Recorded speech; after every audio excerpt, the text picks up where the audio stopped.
Anza na majina.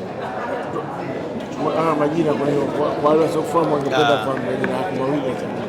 Kwa majina anaitwa Doyo Hassan Doyo, ni katibu mkuu wa chama cha National League for Democracy NLD, lakini pia niliwahi kuwa mgombea wa nafasi ya urais wa Jamhuri ya Muungano wa Tanzania uchaguzi uliopita kupitia chama cha National League for Democracy.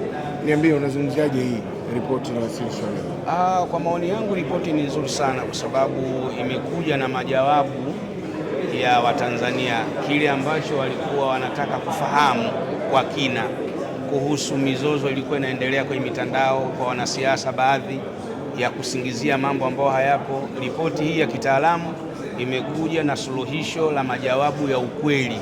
Sasa unapotaka kupinga uje na fakti, lakini kitaaluma hoja zimejibiwa na tume ya Jaji Chande. Kwa hiyo kimsingi tumefarijika kama Watanzania, kama viongozi wa kisiasa.